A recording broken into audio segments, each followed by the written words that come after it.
జై Gurudatta dry fruit లడ్డును చేద్దాం.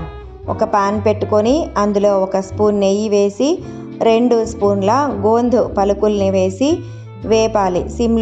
మంట సిమ్లోనే ఉండాలి. గోందు తెల్లగా మరియు దాని పరిమాణం కూడా పెరుగుతుంది. అప్పటి వరకు వేపి మనము గోందును తీసి పక్కన పెట్టుకోవాలి. చల్లారిన తర్వాత మెత్తటి పొడిని చేసుకోవాలి. అదే ప్యాన్లో 2 స్పూన్ల నెయ్యి వేసి 1 కప్పు నిండా బాదం పప్పు పలుకుల్ని వేసి నిదానంగా 30-40 సెకండ్ల పాటు వేపాలి. బాదంని పక్కకు తీసిన తర్వాత అదే ప్యాన్లో నెయ్యి వేసి మరొక స్పూన్ నెయ్యి వేసి 1/2 కప్పు జీడిపప్పు పలుకుల్ని వేసి వేపాలి. ఇందులోనే నేను పిస్తా పప్పుల్ని కూడా వేస్తున్నాను. పిస్తాని కూడా వేసి నిదానంగా వేపాలి.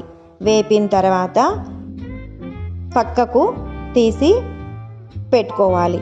ఇప్పుడు మరొక స్పూను నెయ్యి వేసి నేను అందులో నెయ్యి కరిగిన తర్వాత ద్రాక్షను కిస్మిస్ అంటాం కదా, దాన్ని కూడా వేసి 4 వైపులా నిదానంగా మాడిపోకుండా కలిపి పక్కన పెట్టుకున్నాను. తర్వాత మరొక స్పూన్ నెయ్యి వేసి 7-8 ఇలాచీలు దంచి పొట్టు తీసేసి ఇలాచీ పౌడర్ మాత్రమే వేశాను. తర్వాత 2 స్పూన్ల గసాలను కూడా వేశాను. స్టవ్ మంట సిమ్లోనే ఉండాలి. ఇది జాజికాయ పౌడర్గా పడేట్లుగా నేను చిన్నగా తురుముతున్నాను. జాజికాయ ఉంటే మాత్రం తప్పకుండా వేసుకోండి. 1/4 టీ స్పూను జాజి పౌడరు సరిపోతుంది. లేకపోతే స్కిప్ చేయండి. ఉంటే మాత్రం తప్పకుండా యూస్ చేయండి. మంచి వాసన మరియు మంచి రుచి ఉంటుంది. తర్వాత 300 గ్రాముల వరకు ఖర్జూరాలు లోపల గింజలు లేనిది తీసుకొని దాని ఖర్జూరాన్ని కూడా కాస్త 30-40 సెకండ్లు వెచ్చజేయండి. ఇప్పుడు చల్లారినటువంటి ఖర్జూరాన్ని మిక్సీలో వేసి మెత్తటి పేస్ట్ చేసి పక్కన పెట్టుకోండి. నా దగ్గర సన్ఫ్లవర్ సీడ్స్ ఉన్నాయనే విషయం కూడా గుర్తొచ్చి తర్వాత నేను సన్ఫ్లవర్ని కూడా 1 స్పూను నేతిలో 1 కప్పు సన్ఫ్లవర్ గింజల్ని కూడా వేసి వేపుతున్నాను. సన్ఫ్లవరు నేతిలో వేగిన తర్వాత చాలా కమ్మగా క్రిస్పీగా చాలా బాగుంటాయి.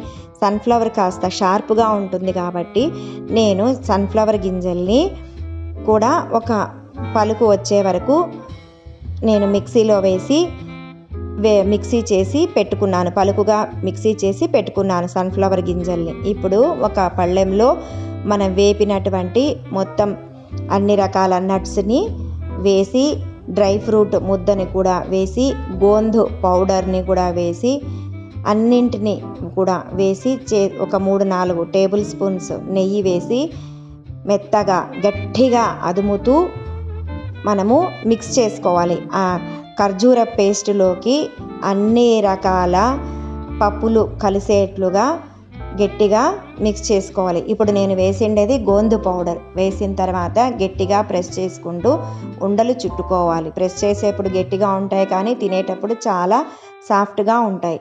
ఎయిర్ టైట్ కంటైనర్లో పెడితే 10 days నిల్వ ఉంటుంది. Thank you.